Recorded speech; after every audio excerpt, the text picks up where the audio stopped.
ہوں آپ کی ہوسٹ علیشا۔ کیسے ہیں سب ریڈرز؟ امید کرتی ہوں کہ سب ٹھیک ہوں گے۔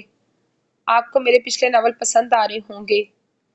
مجھے آپ کی بہت زیادہ سپورٹ کی ضرورت ہے۔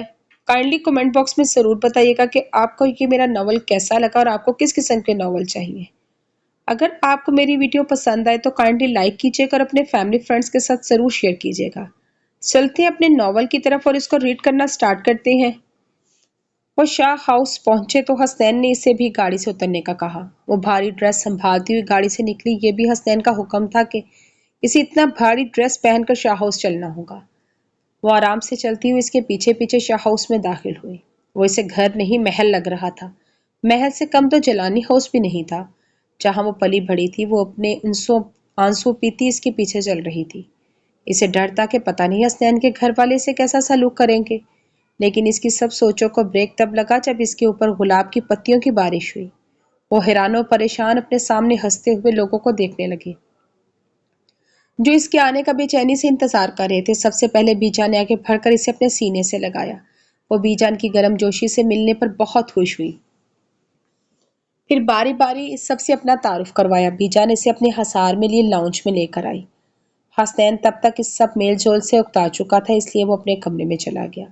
معروف آہستہ آہستہ سب کے ساتھ کھل مل رہی تھی۔ اس سے حسنین کے گھر والے بہت پیارے لگے تھے۔ وہ دل سے مشکور تھی کہ اتنا پیار اور عزت کا جو بس کچھ ہی گھنٹوں میں سے ملا تھا۔ ہنا حسنین اپنے کمرے میں ہوگا، اسے وہیں کھانا دے کر آؤ، بیجان نے حسنین کی فکر ستا رہی تھی۔ جی بیجان، میں دے کر آتی ہوں انہیں کھانا، اور باقی سب نے ایک ساتھ کھانا کھایا۔ ہنا بہو کو حسنین کے کمرے تک چھوڑ کر آؤ۔ بیجان کو جب نیند آنے لگی وہ ہنا سے کہنے لگی۔ جی بیجان، اس نے صرف مختصر جواب دیا۔ معروف کو لیے حسنین کے کمرے کی جانب قدم بڑھائے۔ وہ اسے کمرے کے باہر ہی چھوڑ کر جب پیچھے مڑی تو اس کی نظر معروف کے چہرے پر پڑی۔ اس کا ضبط کے مارے منہ لال ہو رہا تھا۔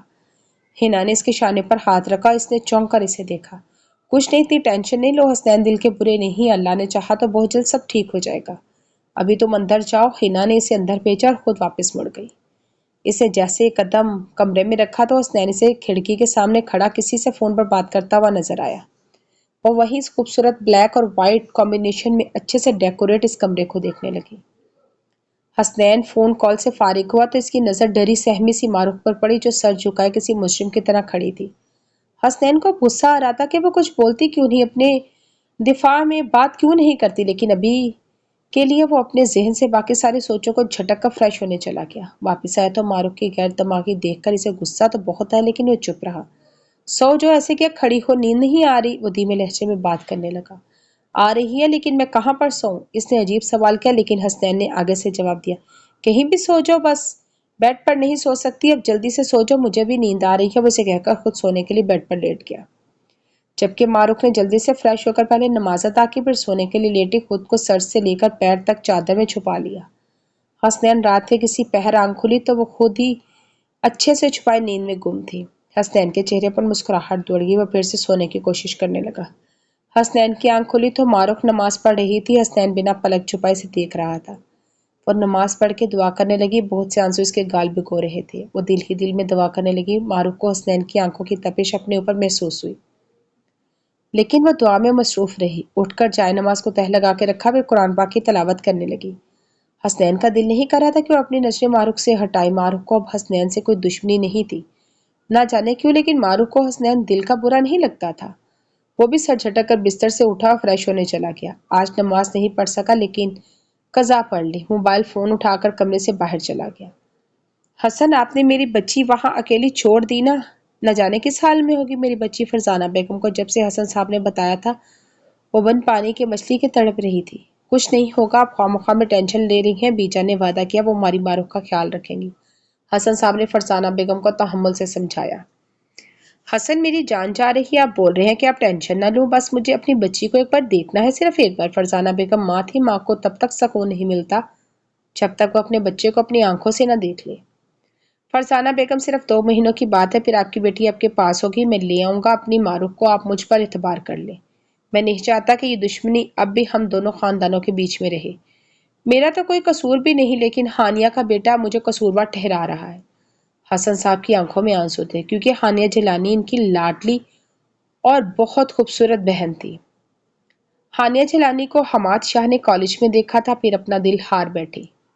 کچھ ٹائم کے بعد حماد نے اپنی محبت کا اظہار ہانیہ سے کیا تو ہانیہ جلانی بھی حماد شاہ کو دل دے بیٹھی تھی، لیکن انہیں پتا تھا کہ ان کے والد محراب شاہ کبھی اس رشتے کو قبول نہیں کریں گے۔ یوں ہانیہ جلانی نے بھاگ کر شادی کر لی، جس کے بعد سے جلانی اور شاہ خاندان دونوں کی آپس میں دشمنی ہو گئی۔ حسنین 8 سال کا تھا جب حماد صاحب اور ہانیہ کی روڈ حادثے میں موت ہوگی، لیکن سب کا یہی کہنا ہے کہ یہ روڈ حادثہ نہیں تھا، حماد شاہ کو حسن شاہ نے مروایا ہے۔ تب سے لے کے آج تک حسنین کو حسن جلانی سے نفرت تھی۔ اس ٹائم حسنین کا کچا دماغ تھا۔ بی جان حسنین کو لے کے کچھ سالوں کے لیے لندن شفٹ ہو گئی تھی۔ انہیں بھی کہیں نہ کہیں شک تھا کہ حماد شاہ کو حسن جلانی نے مروایا ہے، لیکن احمد صاحب نے سب معاملے کی تفتیش کروائی تو حسن جلانی بے قصور نکلے۔ یوں بی جان اور احمد شاہ نے اپنے دل کو صاف کر لیا۔ لیکن حسنین کو اب بھی لگتا تھا کہ اس کے بابا کو حسن شاہ نے مروایا، جبکہ حسنین کو یہ بھی پتا تھا کہ حسن شاہ اس کے ماموں ہیں، لیکن اسے اس سب سے کوئی غرض نہیں تھی۔ معروف ہانیہ بیگم کی کاپی تھی۔ معروف نے ہانیہ کی خوبصورتی چرائی تھی۔ نصرت میں حیران رہ گئی تھی اس بچی کو دیکھ کے۔ مجھے تو ہانیہ کی کاپی لگی، ایک ایک نیا نقش ہانیہ سے چرایا ہے اس نے۔ بی جان اور نصرت بیگم لاؤنج میں بیٹھی معروف کی باتیں کر رہی تھی جب معروف بھی ان کے ساتھ آ کر بیٹھ گئی۔ بی جان کے سامنے اپنا سر جھکایا۔ بی جان نے محبت سے اسے گلے لگایا اور ماتھا چوما۔ میں بھی کب سے تمہارا انتظار کر رہی تھی، ادھر بیٹھو میرے ساتھ۔ بی جان نے اس کا ہاتھ پکڑ کر اپنے ساتھ بٹھا لیا۔ معروف ہلکا سا مسکرا کر چپ ہو گئی کیونکہ سامنے سے حسنین آتا ہوا دکھائی دیا۔ وہ آفس جانے کے لیے تیار تھا، وائٹ شرٹ، بلو کوٹ اور بلو پینٹ میں بلو بوز، اچھے سے بال سیٹ کیے، ایک ہاتھ میں گاڑی کی چابی، دوسرے ہاتھ میں اپنا قیمتی موبائل لیے، اور بی جان کے پاس آئے۔ بی جان میں چلتا ہوں۔ حسنین نے جھک کر بی جان کے سر پر بوسہ دیا۔ ناشتہ تو کر لو پھر چلے جانا، اتنی جلدی کیا ہے؟ بی جان نے اسے ڈانٹا۔ بھوک نہیں ہے، آفس میں کھا لوں گا، آپ خیال رکھیے گا۔ حسنین نے ایک نظر معروف کو دیکھا جو لائٹ پنک ڈریس میں بالوں میں کیچڑ لگائے حسنین کو نظر انداز کرنے میں مصروف تھی۔ معروف نے حسنین کو دیکھا جو اسے ہی دیکھنے میں مصروف تھا۔ معروف نے نظر جھکائے، سر پر دوپٹہ لے لیا۔ حسنین معروف کا غصے سے لال ہوتا چہرہ دیکھ کر محفوظ ہو رہا تھا، لیکن ایک جاندار مسکراہٹ اس کے چہرے پر آئی جو اس نے بڑی مہارت سے چھپا لی۔ گھر سے باہر نکل گیا۔ توبہ ہے، دیکھتے ہی ایسے ہیں جیسے پہلے کبھی کوئی لڑکی دیکھی نہ ہو۔ میں بھی تو نہ جانے کیوں اتنی کنفیوز ہو جاتی ہوں، کھا تھوڑی جائیں گی وہ مجھے۔ معروف اپنی ہی سوچ میں گم تھی۔ کیا ہوا بیٹا، کہاں گم ہو؟ چلو آؤ آج ایک ساتھ ناشتہ کرتے۔ بی جان اسے اپنے ساتھ ہی اندر کی طرف بڑھی۔ ہینا کو معروف پر شک آ رہا تھا کہ اللہ ان دونوں کو ہمیشہ خوش رکھے۔ ہینا نے دل سے دعا دی۔ معروف اور بی جان پیچھے اندر جا چکی تھی۔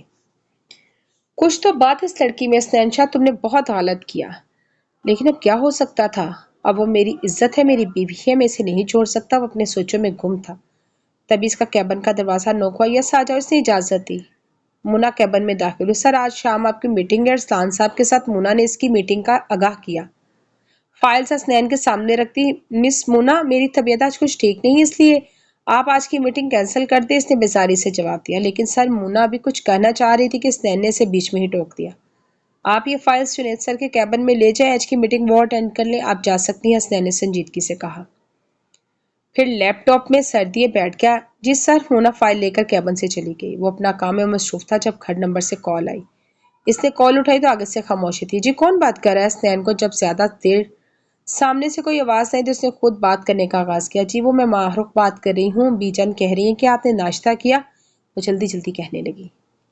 حسنین کے چہرے پر دلکش مسکراہٹ آئی۔ ارے ارے آرام سے سانس تو لے لیں، آپ کے پیچھے کوئی جن بھوت لگا ہوا ہے کیا؟ اتنی جلدی جلدی بات کرنے کا مطلب وہ سنجیدگی سے کہنے لگا، لیکن اصل میں اسے پتہ نہیں کیوں عجیب سی خوشی ہو رہی تھی۔ معروف کا اس کے لیے فکر کرنا اور اسے فون کرنا۔ مجھے بی جان نے کہا ہے آپ سے پوچھ لوں۔ معروف نے اس کی خوش فہمی دور کرنی چاہی۔ بی جان نے کہا، تبھی اس نے فون کیا۔ تو میں نے کب کہا آپ نے مجھ سے پیار بھری باتیں کرنے کے لیے فون کیا؟ وہ معروف کی باتوں سے محفوظ ہوتے ہوئے کہنے لگا۔ اچھا میں فون رکھ رہی ہوں، اللہ حافظ۔ معروف نے کال کاٹ دی۔ عجیب لڑکی ہے۔ حسنین نے اپنا موبائل فون ایسے گھورا جیسے معروف نظر آ رہی ہو۔ حسنین نے مونا کو اپنے کیبن میں بلایا۔ مس مونا، میں گھر جا رہا ہوں، اب جنید سر کو میٹنگ کے ٹائمنگ سے آگاہ کر دیں، میں چلتا ہوں۔ ایک ہاتھ میں کوٹ، دوسری ہاتھ میں گاڑی کی چابی، شرٹ بازو فولڈ کیا، اپنا مغرور انداز میں چلتا ہوا گاڑی تک آیا۔ ڈرائیور گھر چلو، یا ڈرائیور نے بیک سیٹ کا ڈور کھولا اور گاڑی میں بیٹھا۔ معروف بی جان کے ساتھ باتیں کر کے واپس اپنے کمرے میں یہ اپنے رکے ہوئے آنسوں کو نہیں روک سکی۔ کیسے گزرے گی میری زندگی ماں بابا کے می کے بغیر؟ میں وہ بد نصیب بیٹی جس کو اپنے ماں باپ نے رخصت تک نہیں کیا، نہ جانے کس حال میں ہوں گے۔ سب وہ تکیہ منہ پر رکھے اپنی آواز کو دبانے کی کوشش کر رہی تھی۔ وہ نہیں چاہتی تھی کوئی اسے روتا ہوا دیکھے۔ حسنین گھر پہنچا تو بی جان لاؤنج میں بیٹھے نصرت بیگم اور ہنا سے باتیں کر رہی تھی۔ حسنین آپ کب آئے؟